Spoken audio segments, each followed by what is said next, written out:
Bonsoir et bienvenue dans ce nouveau bulletin d'actualité astronomique de l'Almanach des Faits Célestes pour la période du 13 au 20 octobre 2021, soit la deuxième phase de la première lune d'automne, c'est-à-dire du premier quartier à la pleine lune. Donc, le premier quartier a lieu le mercredi 13 à 5h24 du matin et la pleine lune le mercredi 20 à 16h56.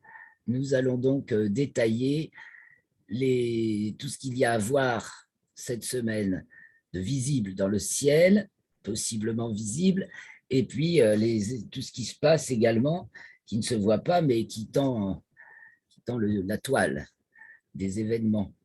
Alors, c'est parti, mon kiki.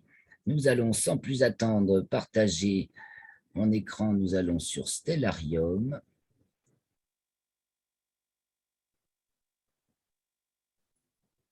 Voilà, donc Stellarium, c'est donc le 13 à 7h30. Oui, j'ai mis au matin. Hein. J'ai mis au matin parce que le premier quartier est à 5h24.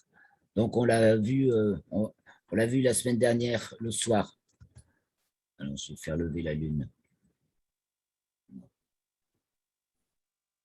Elle culmine. Je vais...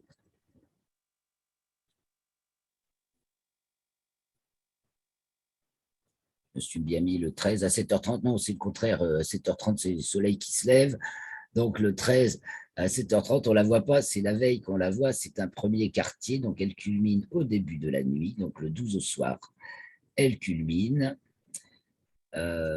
Sud-ouest, voilà. Donc, elle est là. Elle a passé sa culmination. Elle est devant le Sagittaire, juste à côté de l'étoile Nunki du Sagittaire. Ça, c'est le 12 au soir.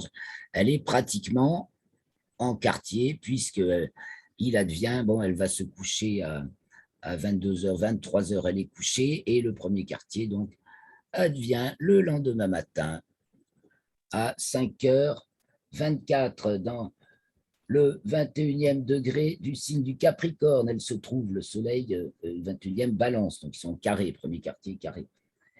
Et dans le mercredi 13, elle va être conjointe à Pluton à 12h52. Bien sûr, on ne le verra pas, mais dans la soirée, vous voyez, alors elle se lève le jour du premier quartier, elle se lève au midi, vrai, là, et elle, donc là, un petit peu après, parce que le premier quartier est déjà passé, et elle va culminer en début de nuit. Et ce jour-là, elle est conjointe à Pluton. On peut chercher Pluton pour se figurer sa place par rapport à la Lune, sa position par rapport à la Lune.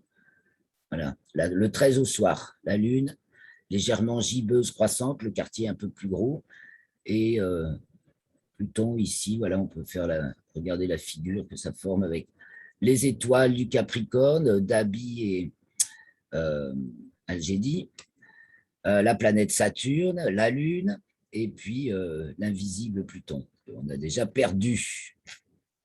Voilà. Et l'étoile Nulki, où la Lune se trouvait la veille, au soir, la Lune est là, et le 13 au soir, elle est là. Donc, on va la voir tous les après-midi dans le ciel. Elle va se lever donc en milieu de journée et de plus en plus tard, jour après jour, elle se lève dans l'après-midi. Et donc, elle va culminer. Au début de la nuit, elle est bien présente dans le ciel, de plus en plus haut. Et elle va culminer de plus en plus tard en deuxième moitié de nuit et elle va grossir de jour en jour. Bon, on va la suivre. Hein. Alors, nous sommes là le 13 au soir, 20h30. On passe le 14 au soir. Vous voyez, elle est conjointe à Saturne. Le 14, ça se passe le 14 à 10h53. Il faut la voir le soir. Donc, elle joue au pendule un peu avec Saturne et Jupiter là, devant la constellation du Capricorne. Donc ça, c'est le 14 au soir, conjointe à Saturne, le 15 au soir, conjointe à Jupiter. On aura Jupiter, Deneb Algédi et la Lune. Bon, l'étoile ne se verra pas beaucoup. Et en dessous, il y a l'étoile Faux-Maillot du poisson austral, qui ne monte pas très haut, mais qui est suffisamment brillante dans cette région déserte en étoile brillante pour être bien remarquable. Donc là, j'ai un champ un peu, je réduis un peu le champ. On continue. les jours passent, donc le 16 est devant la constellation du Verseau. Là, Fomayo fait le pendule, Lune, Jupiter, Fomayo. Le 17 au soir, c'est le jour où elle est conjointe à Neptune. Vous voyez, Neptune ici, entre la constellation du Verseau et celle des Poissons. Donc, bien sûr, on ne verra pas Neptune, mais en début de nuit, la Lune est... Elles sont au sud-est à peu près, à 20 degrés, 25 degrés Neptune de hauteur, et on peut deviner Neptune au-dessus de la Lune gibbeuse croissante. Je trace l'écliptique, là, c'est sympa parce qu'on voit que où se placent les planètes, elles sont toutes en latitude sud, en dessous de l'écliptique, donc, pour nous, vu de l'hémisphère nord.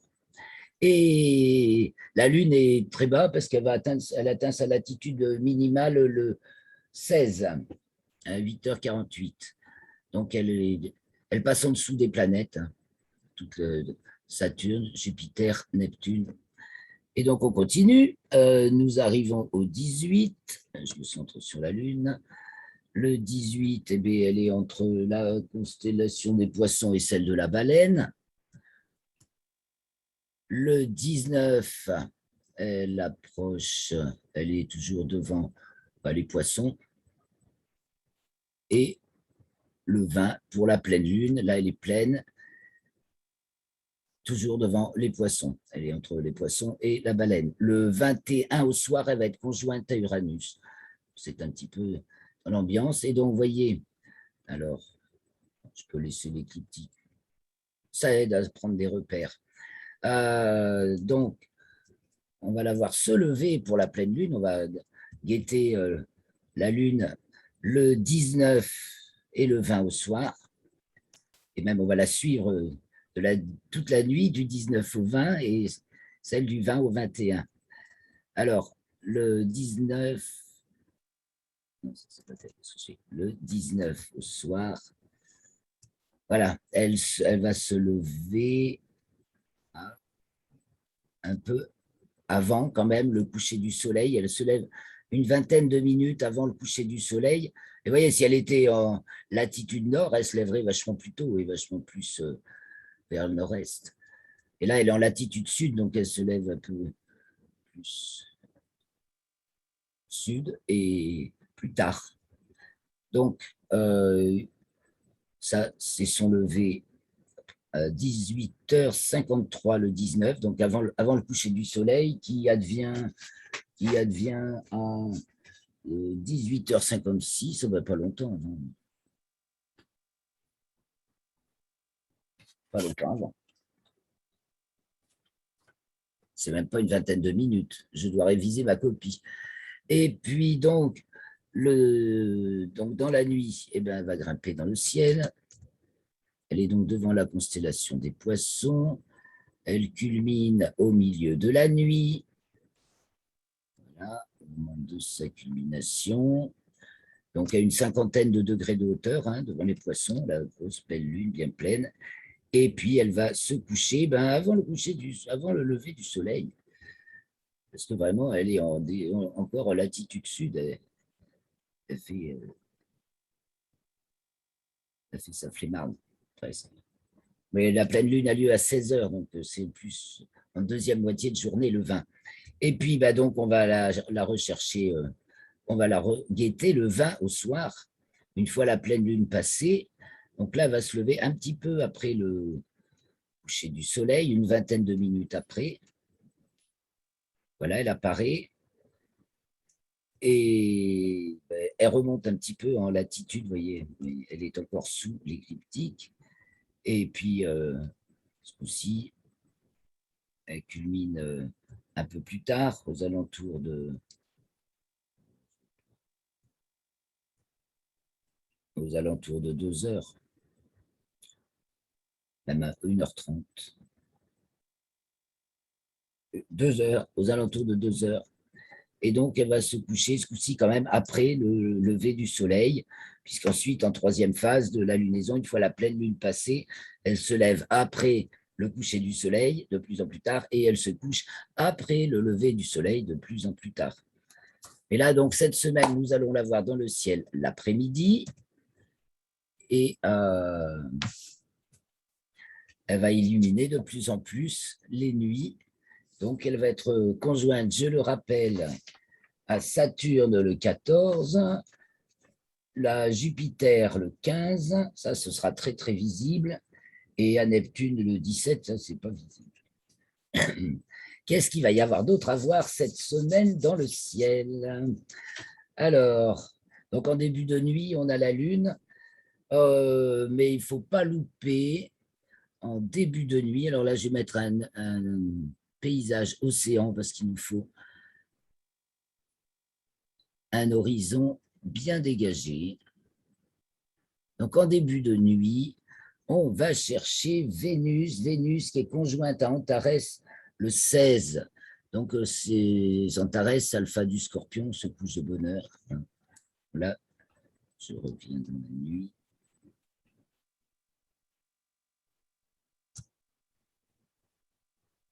Ouf, très de bonheur. Peut-être qu'on ne la voit pas du tout.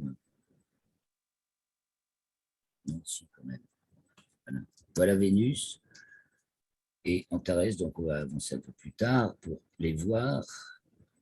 On la voit encore Antares, donc c'est elle.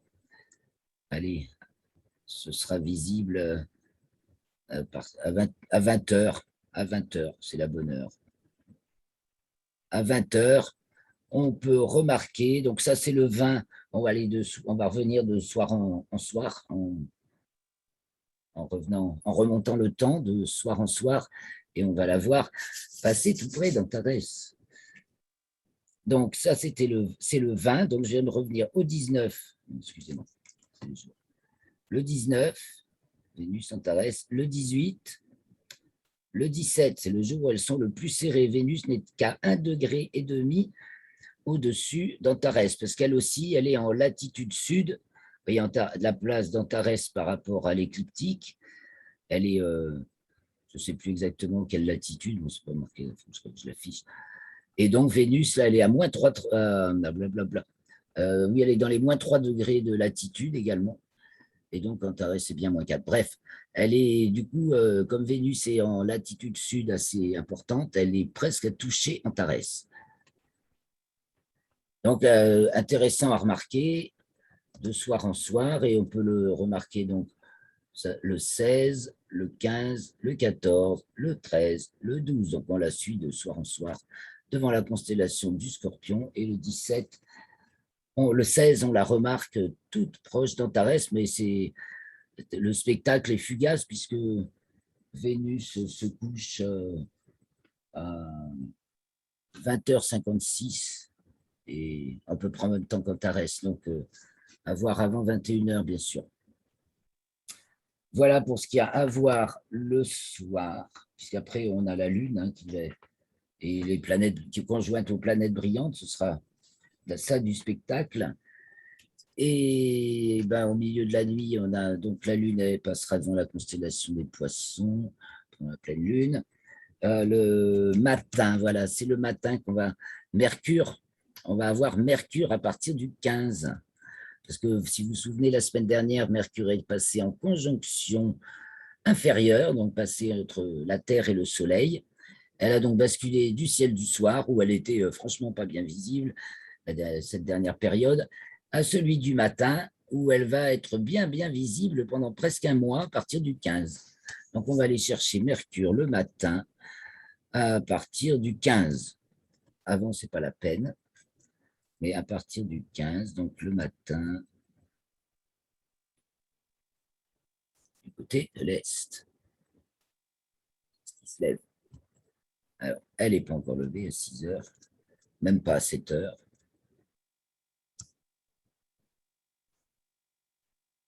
Trouver la node. Elle est là, mais là, il y a trop de lumière. Il faut un peu plus tôt. Le 15, c'est difficile, mais vous allez voir de jour en jour. Alors, le 15 à 7h30, on a une chance. Alors, Mercure, elle est pile sur l'écliptique. Et vous voyez, là, ce coup-ci, l'écliptique est presque verticale par rapport à l'horizon, parce qu'on est à l'est, c'est la c'est les signes équinoxiaux et là, donc la constellation de la Vierge.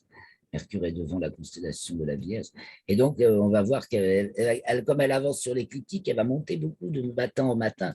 Elle va devenir bien visible. Donc, ça, c'est le 15. Allons voir le 16. Vous voyez, elle a déjà monté. Le 17, le 18, le 19 et le 20. Et en plus, elle gagne en éclat. Donc, le 15, c'est difficile, mais à chercher matin après matin, on va vite la trouver. Voilà pour Mercure et le ciel du matin. Donc, vous voyez ce qui arrive. Arcturus du Bouvier qui se lève au matin, la constellation du Bouvier. Bah, regardons un petit peu ce ciel de fin de nuit. Donc, le lion qui est déjà levé depuis un moment. On va revenir un peu en arrière dans la nuit, voilà, 1 heure plus tôt. Donc, au levant, en fin de nuit, on a le lion. En culmination, on a Sirius, en fin de nuit. Hein, on a Sirius. On va donc, en fin de nuit, on a Orion, les Gémeaux, tout le grand G de l'hiver. Et il y a des étoiles filantes à la toque, hein, aussi, faut-il le signaler. Il y a plein d'essaims d'étoiles filantes, donc les epsilon géminides devant les Gémeaux, les Orionides. Enfin, quand on dit, c'est le radiant, c'est-à-dire que les météores semblent sortir d'un point situé là dans la constellation d'Orion. Il y a les Andromédides, les Taurides nord et sud, les Ariétides d'automne. Il y a, et puis il y a les Epsilon Géminides, oui, le maximum advient le 18, je crois. Donc au sud, en fin de nuit, ben, on a Sirius et toutes les grandes étoiles brillantes du ciel d'hiver qui arrivent, de l'hiver qui arrive. Donc chaque jour, les étoiles avancent de 4 minutes par rapport à la veille.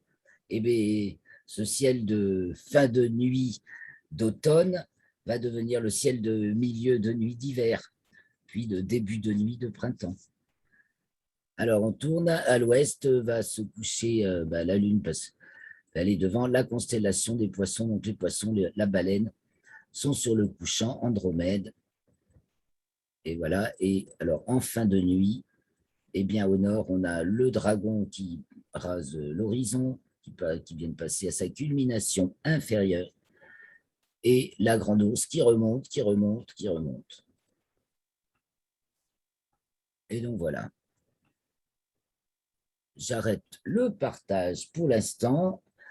Il nous reste le temps de faire un petit résumé de tout ça.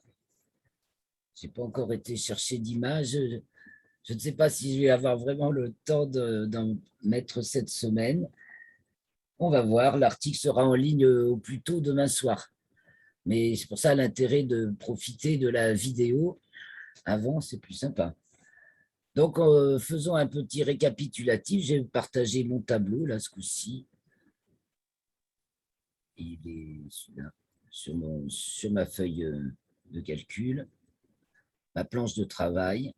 Je vais me mettre dans un coin, là, voilà. Vous voyez bien au moins. Bon, je n'ai pas encore fait de résumé. Oui, Nickel. Donc, voilà le les... son est bon. C'est super. Ah, bah, c'est le plus important, le son.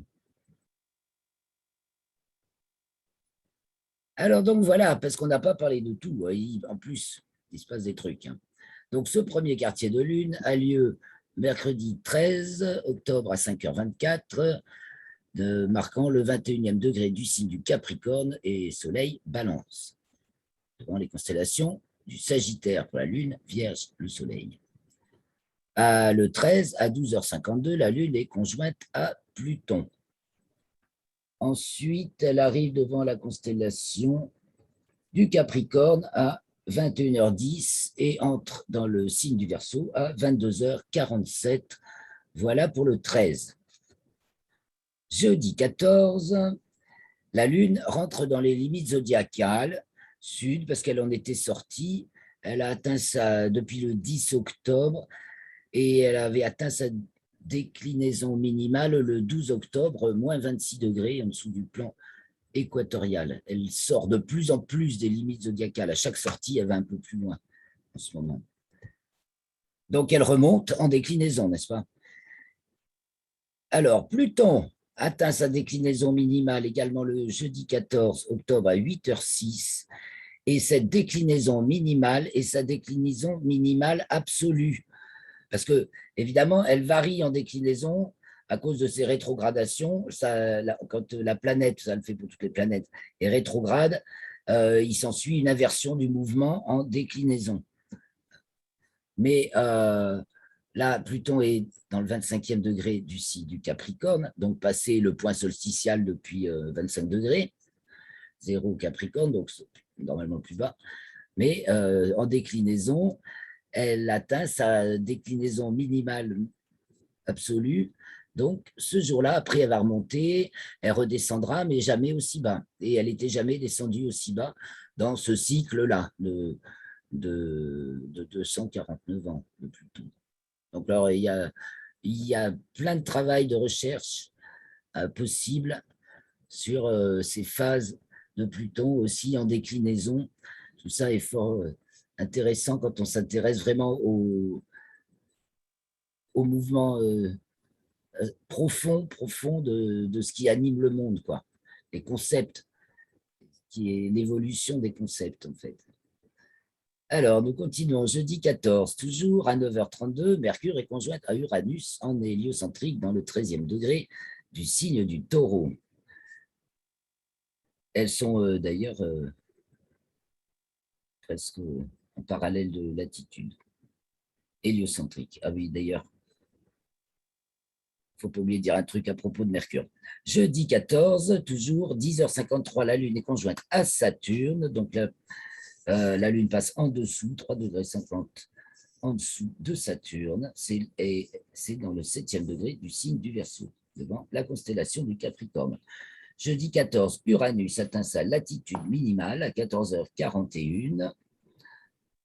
Ensuite, elle remonte jusqu'au 24 juin 2022 à moins 0,21. Là, elle atteint moins 0,25.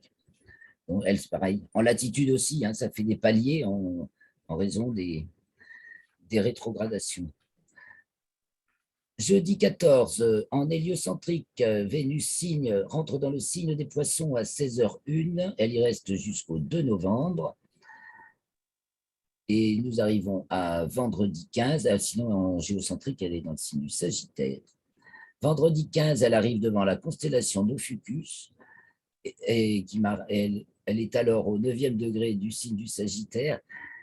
Et elle va, je passe au 16 là elle va revenir devant celle du Scorpion le lendemain à 4h36 parce que justement, comme vous l'avez vu, elle passe bas sous l'écliptique, donc elle est plus dans la constellation du Scorpion que celle d'Ophiuchus. Elle passe en dessous du chemin du Soleil et du coup, elle passe davantage devant celle du Scorpion que celle d'Ophiuchus. Mais c'est parce qu'il y a des découpes un peu comme ça. Alors du coup, Ophiuchus, Scorpion, comme ça.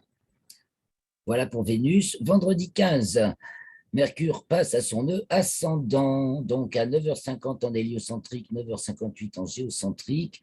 En héliocentrique, c'est toujours à la même longitude, 19e taureau, Gémeaux, pardon, 19e Gémeaux, parce que c'est le 17e taureau, son périhélie. Non, 19e taureau, son nœud ascendant, c'est ça. Et en Gémeaux, son périhélie, oui. Donc, 19e taureau, Mercure, nœud ascendant en géocentrique, elle est dans le 12e balance, donc elle passe en latitude nord. C'est toujours vendredi 15, 14h28, la Lune est conjointe à Jupiter. Toujours le 15, en héliocentrique, à 22h19, c'est Vénus qui est conjointe à Jupiter, qui est en héliocentrique dans le 3e degré du signe des Poissons, ou même très exactement à 2 degrés 0 minutes Poisson. Donc ça fait le 3e degré, mais c'est 2 degrés 0 minutes Poisson qui sont conjointes, Vénus et Jupiter, en héliocentrique. Nous passons à dimanche 16, la Lune entre dans le... Elle arrive à vendredi 15 à 29h59, elle arrive dans la constellation du Verseau. Samedi 16 à 4h21, elle entre dans le signe des Poissons. Donc le 16, 4h36, Vénus à nouveau devant la constellation du Scorpion et après elle y reste jusqu'au 2 novembre. Le 16 à 8h48, donc dimanche 16, la Lune est à sa latitude minimale, le ventre du dragon, donc le point le plus bas qu'elle peut atteindre sous le plan de l'écliptique. Et à 16h10, le 16 à 20h37, c'est le jour où Vénus est conjointe à Antares. Vénus passe juste 1 degré et 26 minutes au nord d'Antares. L'étoile est au sud. Et le 17, lundi 17, le Soleil est carré à Pluton, quadrature est de Pluton. Donc, on va trouver aussi ce carré en équatorial le 21 octobre et on va trouver le carré Terre-Pluton en héliocentrique qui est bien le 19 à 6h28. Je reviens au 17, en héliocentrique, Mercure signe Gémeaux, c'est là qu'elle accélère, à 7h45. Le 17, toujours, la Lune est conjointe à Neptune à 18h59. Elle arrive devant la constellation des Poissons le lundi 18 à 6h56, entre dans le signe du Bélier à 12h03. Mais avant, nous avons Jupiter qui reprend son mouvement direct à 7h30 dans le plan écliptique, à 12h56 dans le plan équatorial. Et nous avons Mercure qui reprend son mouvement direct à 2h54, tout ça c'est le 17 hein, en équatorial, et à 17h16 dans le plan écliptique. Vous voyez le chassé-croisé. Entre-temps, entre Jupiter et Mercure, et la Lune qui, entre-temps, rentre dans le signe du Bélier. Alors, je finis vite, on prendra les compléments à 21h pour la prochaine rencontre. Donc, la Lune passe en déclinaison nord le 19 à 6h17. En héliocentrique, le mardi 19, donc la Terre est carrée à Pluton à 6h28. Le 20, donc mercredi 20, à 1h56, Mercure est à son périhélie, donc 18e degré Gémeaux, en héliocentrique toujours, ce point le plus proche du Soleil, où elle va très vite. Elle passe 3 jours dans le signe des Gémeaux, elle change de signe. Et donc, c'est pour ça qu'elle est entrée dans le signe des Gémeaux. Le 22, elle passe dans le signe du Cancer. À 16h56, c'est la pleine lune, donc profitez du spectacle le 19 au soir, le 20 au matin, enfin toute la nuit, jusqu'au 20 au matin, et le 20 au soir, guettez le lever de la lune. Et après cette pleine lune, à 21h58, elle entre dans le signe du Taureau. Voilà, et ne manquez pas donc les étoiles filantes. Et puis, vous retrouverez tout ça dans l'article. C'est le partage.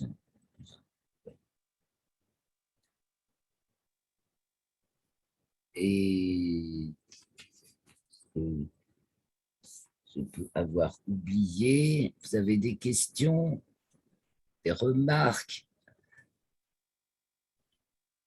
Non. Donc, on fait un petit Non. résumé C'est peut-être. compliqué. Pour moi, c'est compliqué à suivre ce que tu dis dans la mesure où, enfin, je veux dire, toi, tu connais ça par cœur, mais moi, je comprends, mais il me faut un moment pour mieux comprendre où sont en même temps les attitudes, les déclinaisons, etc., pour arriver à reprendre le fil de ce que tu dis, si tu veux, pour essayer de le piger mentalement. Oui, ben là, c'est C'est sûr pas un que je… reproche, c'est pour se situer, tu vois. Mais quand on a le support, il n'y a aucun problème après. C'est facile. C'est-à-dire, qu'est-ce Donc, que c'est bien le support. le support, qu'est-ce que tu entends par le support? Ben, ce que tu es en train de nous lire, là, Ah, ben donc si tu ta vois, feuille. si, bien sûr, si tu as le visible, si tu as le texte écrit et Voilà. l'explication en même temps, ça aide. C'est fait pour. Bien sûr, non, mais bien sûr, ça aide. Mais si tu veux, la gymnastique par rapport Je te à cherche certaines toujours à en faire choses, c'est trop. pas facile à faire. Hein. Ah Franchement, ouais, mais parce que j'ai fait… transpire. Hein. Oui, mais peut-être tu vas en faire trop, Michel. Alors, et par contre, tu as raison, Non, il non, faut mais qu'on approfondisse chaque point, mais chaque semaine, j'y reviens. Par exemple, je vous montre l'écliptique. Bon, en ce moment, chaque fois que la Lune est passe en conjonction à Saturne et à Jupiter, elle est en dessous, parce qu'à ce moment-là, elle est aussi en latitude minimale, par exemple. oui, j'ai vu, oui. Hmm. Après, donc, Non, mais je peux figurer c'est le pas plan un de reproche, hein, l'équateur c'est aussi pour se… Ben non, c'est pas un reproche. Euh, Par contre, quand tu trouves que Je vois qu'il faut qu'on revienne toujours là-dessus, pour bien que ça devienne plus facile à visionner. Mais c'est pour ça qu'on va sur Stellarium. Après, on regarde le résumé. Et peut-être j'en dis trop, il y en a trop, mais il s'en passe des trucs là. Il s'en passe, il faut. Non, mais bien sûr. Non, mais si tu veux, quand on veut travailler seul pour vraiment rentrer dedans, enfin, euh, il me faudrait le logiciel que tu as pour pouvoir regarder ça avec du recul, mieux comprendre, etc. Tu vois, c'est. Stellarium, Enfin, c'est gratuit, téléchargement gratuit, sécurisé. Et donc, tu ouais. peux. Donc, Mais je vous il ne donne suffit pas rendez-vous d'avoir le logiciel. Ouais. à apprendre à Après, il s'en faut servir. l'utiliser. Mais je peux vous Ah apprendre à ouais, vous en c'est. servir. Sinon, Voilà. Mais non, mais voilà, ben, c'est tout ça à faire en plus, hein. Donc, je c'est vous du dis à tout boulot, à hein. l'heure. On n'en a plus pour Allez, à tout longtemps. à l'heure. OK. Merci Christophe. Merci.